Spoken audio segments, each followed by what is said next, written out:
प्यारे बच्चों, इस वीडियो में हम रहीम के 4, 5, 6 और 7 नंबर का जो दोहा है हमारे पाठ्यक्रम में निर्धारित, हम उसकी चर्चा करेंगे, उसकी व्याख्या करेंगे। तो सबसे पहला दोहा यहाँ रहीमन असुआ नैन ढरी, जिय दुख प्रगट करेई, जाहि निकारो गेहते, कस न भेद कही देही। संकेत लिखना अब आप जान ही गए हैं। संदर्भ अभी भी मैंने नीचे लिख रखा है, सभी दोहों के नीचे लिखा रहेगा, तो आप इसको तैयार कर ही लेंगे। प्रसंग है, इसमें रहीम जी ये बता रहे हैं कि किसी भी व्यक्ति को उसके घर से निष्कासित नहीं करना चाहिए। निष्कासित करने कहते हैं निकालना नहीं चाहिए, नहीं तो वो घर का भेद बाहर जा कर के कह देता है। यहाँ समझाने का तात्पर्य यह है कि व्यक्ति घर का जो भेद है, अगर आप उसे उसके घर से निकाल देंगे तो वो घर के भेद को जा कर के बाहर किसी न किसी से कह देगा। ये बात यहाँ समझाने का प्रयास रहीम जी कर रहे हैं। रहीमन असुआ नैन ढरी, जिय दुख प्रगट करे ही। रहीम जी कहते हैं कि भैया जो आंसू है ना, आंसू तो जानते हैं, चमाट लगने पे जो आता है, तो रहीमन असुआ आंसू, नैन ढरी आंखों से ढलकर निकलकर, जिय दुख, जी के मतलब हृदय के अंदर के दुख को प्रगट करे ही, प्रकट कर देता है दूसरों के सामने। किसी को कुछ कहना नहीं पड़ता, कुछ पूछना नहीं पड़ता। कैसे? जब आप कभी रोते हैं, बहुत बार रोते होंगे, तो जब आप रोते हैं तो देखने वाला, सामने वाला, मम्मी पापा दादी बाबा, जो भी परिवार के लोग हों या कोई अन्य लोग भी हों, वो आपको रोता हुआ देखकर क्या समझते हैं? आप बहुत गुस्से में हो? नहीं समझते। आप बहुत खुश हो? ये भी नहीं समझते। आपने कोई वीरता का काम किया है? ये भी नहीं समझते। क्या समझते हैं? आप दुखी हो। आपने बताया क्या उनको कि आप दुखी हैं? नहीं ना। आपने किसी से अपने मुंह से कुछ कहा क्या? आपके साथ कुछ खराब हुआ है, कुछ बुरा हुआ है? नहीं ना। सामने वाला कैसे समझ गया? आपके अंदर की दिल की जो बात है, दिल का जो दुख है, मन की जो पीड़ा है, उसको सामने वाला किस माध्यम से समझा? आंसू के माध्यम से। यानी आपके अंदर की जो बात थी, उस अंदर की बात को दूसरों तक पहुंचा दिया। किसने पहुंचा दिया? आंसुओं ने। रहीम जी कहते हैं रहीमन असुआ नैन ढरी। रहीम जी कहते हैं भैया आंसू जो होता है वो नेत्रों से ढुलक कर, लुढ़क कर, निकल कर, जिय दुख प्रकट करे ही, जी के मन के दुख को क्या करता है? प्रकट कर देता है बिना कहे। हम दुखी हैं, दूसरों को ये बताने के लिए या तो हम मुंह से बोलें या हमारी आंख से आंसू निकल जाए। आंख से आंसू निकल जाए तो हमें मुंह से बोलने की आवश्यकता ही नहीं होती। लोग खुद आ करके पूछ रहे हैं भैया क्यों रो रहे हो, क्या दिक्कत क्या है, परेशानी क्या है? तो रहीम जी ने यही बताया कि रहीमन असुआ नैन ढरी, जिय दुख प्रकट करे, जी के मन के दुख को क्या करता है? प्रकट कर देता है, सबके सामने ला देता है। उदाहरण देकर समझाते हैं। यहां भी दृष्टांत है। बोले क्यों नहीं करेगा भाई? जाहि निकारो गेहते, जाहि मानी जिसको, निकारो मानी आप निकाल देंगे, गेहते मानी उसके घर से, तो कस न भेद कही दे, तो वो आपके घर के भेद को दूसरों को जाकर क्यों नहीं कहेगा? आई बात समझ में? नहीं आई। चलिए समझते हैं। आंसुओं का घर कौन है? आंसू काय में रहते हैं? कान में नहीं, कहां रहते हैं? आंख में। आंख में रहते हैं ना। तो जहां हम रहते हैं वो हमारी क्या होता है? घर होता है। आंसू रहते हैं आंख में। आपने कोई पीड़ा पहुंचा करके शरीर को, दिल को, मन को पीड़ा पहुंचाई आपने, तो क्या किया? आपने आंसू को उसके घर से, उसकी आंख रूपी घर से निकलने के लिए बाध्य कर दिया, मजबूर कर दिया, आपने बाहर निकाल दिया। अब ऐसे ही आपको कोई मारपीट के घर से बाहर निकाल दे, मम्मी पापा ढंग से धुनाई करके बाहर निकाल दें और मोहल्ले वाले, पड़ोस वाले, आसपास वाले आपसे पूछें कि किसने क्या हुआ, क्या क्यों बाहर घूम रहे हो, तो बोल दोगे ना पापा ने मारा, मम्मी ने मारा, घर से निकाला, अपने घर की। अब वो फिर सब पूछ लेंगे आपसे क्यों मारा, किस बात पे लड़ाई हुई, क्यों झगड़ा हुआ। आप सारी बातें प्यार प्यार में लोगों को बता दोगे। इसीलिए कहा गया, एक कहावत है, घर का भेदी लंका ढाए। आप जानते हैं ना घर का भेदी कौन था? विभीषण। लंका का भेद सब कुछ उसने, जबकि उसने काम सही किया, धर्म के पक्ष में किया, लेकिन फिर भी रावण को मारने की तरकीब उसने बताई, कुंभकर्ण को मारने की तरकीब उसने बताई, और मेघनाद को मारने की तरकीब, सारी तो तरकीबें उसने बताई। कैसे मरेंगे ये, घर का भेद कह दिया। इसीलिए घर से किसी को भी निकालना नहीं चाहिए। यदि आप किसी के घर से किसी को निकाल देंगे तो वो घर का भेद क्यों ना कहेगा, अर्थात अवश्य ही कहेगा। यही बात यहाँ कह रहे हैं, जाहि निकारो गेह। गेह का अर्थ होता है बेटा घर। शब्द शब्द का अर्थ भी आप समझते चलें। रहीमन रहीम, असुआ आंसू, नैन नेत्रों से ढरे, ढुलक कर लुढ़क कर, जिय दुख मन के दुख को प्रकट करे, ही समझ में आ गया होगा, प्रकट कर देता है। जाहि निकारो गेहते, जिसे आप घर से निकाल देंगे, कस न क्यों नहीं भेद कही दे, वो घर के भेद को क्यों नहीं कहेगा, अर्थात अवश्य ही कह देगा। समझ में आ गया? अब इसका काव्य सौंदर्य आप उसी तरह से कर लीजिएगा। कहीं रहीम संपत्ति सगे, बनत बहुत बहुरीत, विपत्ति कसौटी जे कसे, तेई सांचे मीत। यहां सच्चे मित्र का लक्षण बताते हुए रहीम जी कह रहे हैं। तो इसका प्रसंग क्या हो जाएगा? इस दोहे में रहीम जी ने सच्चे मित्र का लक्षण बताया है। लक्षण बताए, क्या बताए सच्चे मित्र के, और कब लोग आपके मित्र बन जाते हैं, कब आपके मित्र नहीं बनना चाहते हैं, यह भी इसमें बताया गया है। ठीक है ना?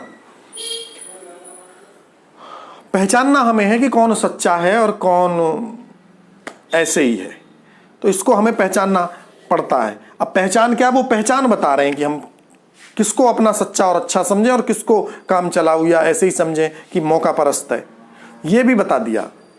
तो रहीमन क्या कहे, रहीम संपत्ति सगे।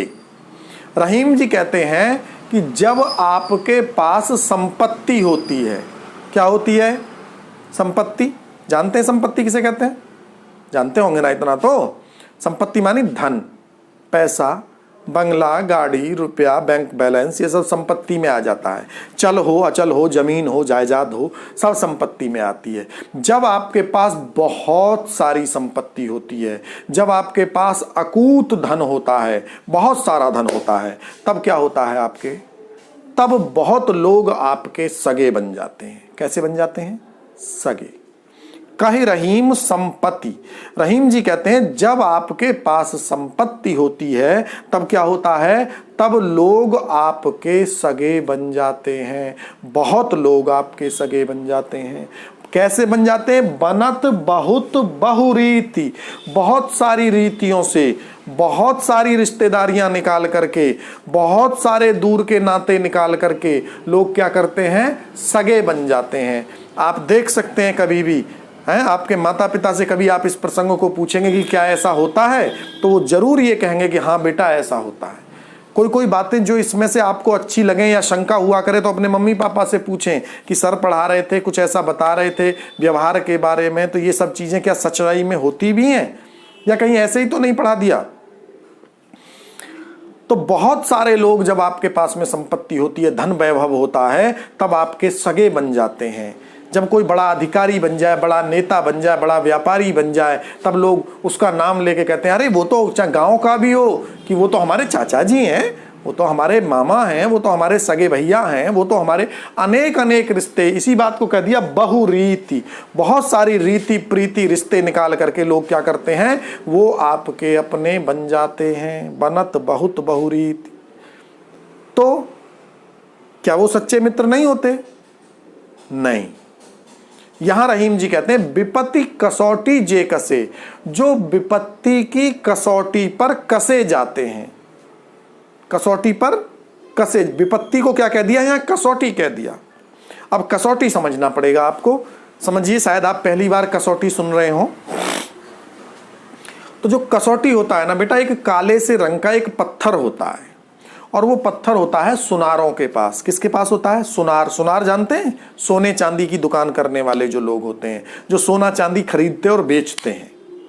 अब आज तक भी इस आधुनिक युग में भी सोना और चांदी कितना खरा और कितना खोटा है, कितना सही और कितना गलत है, उसको पहचानने के लिए उस सोने को उस कसौटी नाम के काले पत्थर पर घिसा जाता है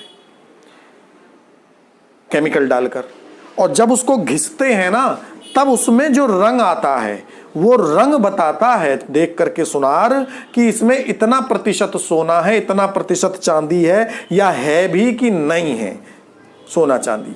तो उसको कसने वाला जो पत्थर है, उस पत्थर को कहते हैं बेटा कसौटी। ऐसे ही जो विपत्तियां आती हैं हमारे ऊपर, जो हमारे ऊपर परेशानियां आती हैं, वो हमारे जीवन में काय का काम करती हैं?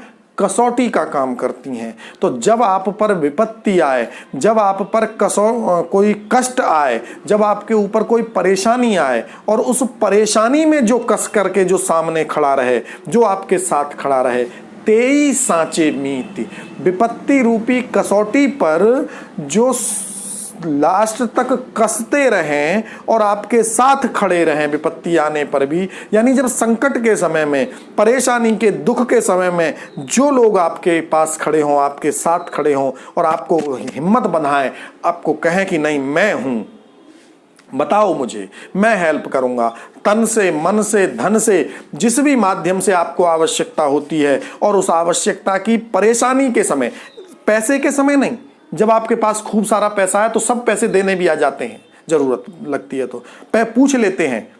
अमीर कोई रिश्तेदार हो, वो बीमार पड़ जाए ना, सब लोग पूछ लेते हैं भाई साहब कोई जरूरत हो तो बता देना। अस्पताल में जाएंगे तो बोल देंगे भाई साहब हम लेके आए हैं, कोई देने भी लगते हैं। वो कहता है नहीं नहीं नहीं भैया कोई जरूरत नहीं है। हमें दिख रहा है, लोगों को दिख रहा होता है कि इसके पास है, ये मांगेगा नहीं, लेगा नहीं, रखेगा नहीं, तो व्यवहार दिखाने के लिए। लेकिन अगर कहीं कोई गरीब रिश्तेदार अस्पताल में भर्ती हो जाए, बीमार हो जाए, पता है ना, लोग पता चलने के बाद भी उसको देखने तक नहीं जाते। क्यों? इस डर से कि हम कहीं वहां जाएं और वो पकड़ के बैठ जाए और हमसे ही मांग बैठे पैसा। तो जो लोग ऐसा करते हैं और सोचते हैं, वो लोग वास्तव में सच्चे मित्र नहीं होते। तो विपत्ति रूपी कसौटी पर कसे जाते हैं जो, वे ही सच्चे मित्र होते हैं। जाल परे जल जात बही, तज मीनन को मोह, रहीमन मछरी नीर को तऊ न छाणति छो। यहां मछली और पानी के माध्यम से रहीम जी ने सच्चे प्रेम और झूठे प्रेम का अंतर किया है इस दोहे में। आपने पढ़ी होगी वो वाली कविता, मछली जल की रानी है, जीवन उसका पानी है, बाहर निकालो डर जाएगी, बिन पानी के मर जाएगी। तो बिन पानी के मर जाएगी। टेक्निकल क्या है वो तो एक अलग बात हो गई कि मछली पानी से निकालने के बाद क्यों मर जाती है। आप में से कोई जानते हैं? अगर मेरे बताने से पहले आप जानते हो तो जरूर कमेंट करके बताइएगा कि आप जानते थे इस बात को। कोई बताएगा तो मुझे अच्छा लगेगा कि सर हम ये जानते थे पहले से। मैं एक टेक्निकल बात बता देता हूँ, साइंटिफिक रीजन आपको बता देता हूँ कि मछली पानी से निकलने पर क्यों मर जाती है। देखिए बेटा, संसार के जितने भी जीव जंतु हैं, सबको जीने के लिए, जिंदा रहने के लिए ऑक्सीजन की आवश्यकता है। काय की आवश्यकता है? ऑक्सीजन की आवश्यकता है। और जो प्राणवायु जिसको हम कहते हैं, इस प्राणवायु की, ऑक्सीजन की आवश्यकता एक निश्चित मात्रा में है, तब तक हम जीवित हैं जब तक हमारा शरीर उतना ले रहा है। हमारे मुख में हमें जितनी ऑक्सीजन चाहिए, हमें उतनी ऑक्सीजन हम लेते हैं। जब किसी का ऑपरेशन होता है, जब किसी को सांस लेने में तकलीफ होती है, तो आपने देखा है ना, ऑक्सीजन का मास्क लगा देते हैं। तो क्योंकि वो ऑक्सीजन भरपूर मात्रा में ले नहीं पा रहा होता है, खास करके आजकल कोरोना में हो रहा है। कोरोना में सबसे ज़्यादा दिक्कत हो रही है, वो सांस लेने में तकलीफ की हो रही है, और लोगों को वेंटिलेटर पर या ऑक्सीजन सपोर्ट पर रखा जाता है। उसमें लोग सांस नहीं ले पाते हैं अपने, अन्य बीमारियों में भी होता है, तब हमें ऑक्सीजन लगानी पड़ती है। ठीक है। अब उसी ऑक्सीजन को जबरदस्ती पाइप ठूंस के आपके मुंह में कोई ज्यादा दे दे तो भी क्या होगा? डेथ हो जाएगी।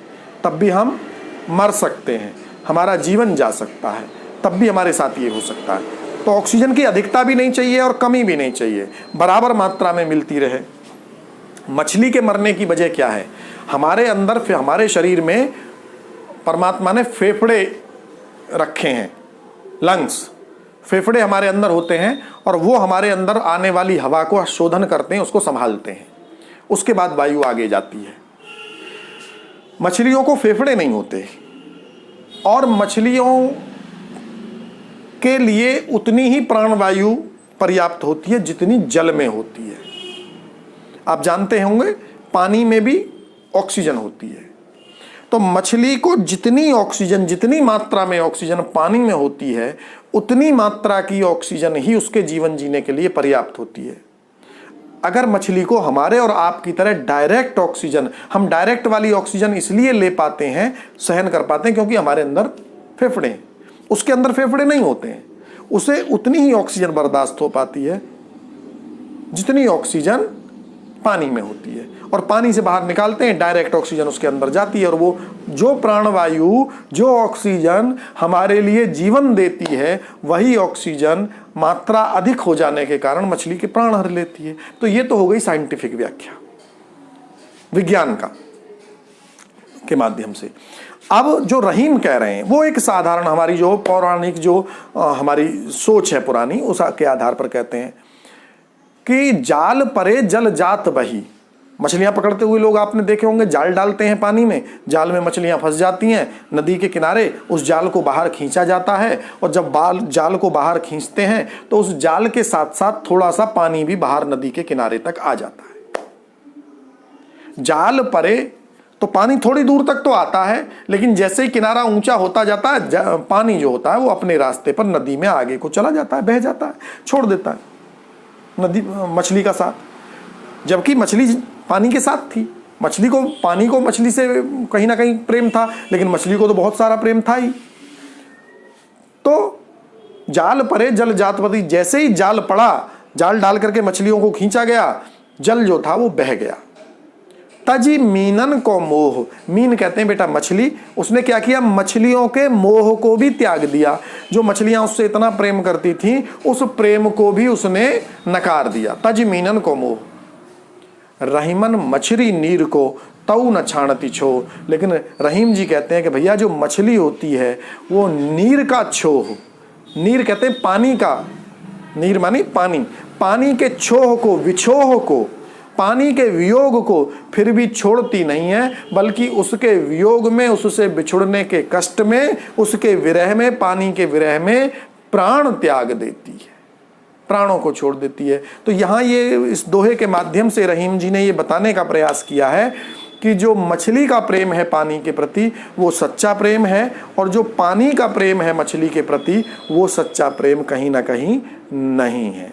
इस माध्यम से अंतिम दोहा है, दीन सबन को लखत हैं, दीन ही लखे न कोय। 7वां दोहा, दीन सबन को लखत हैं, दीन ही लखे न कोय, जो रहीम दीन ही लखे, दीन बंधु सब होय।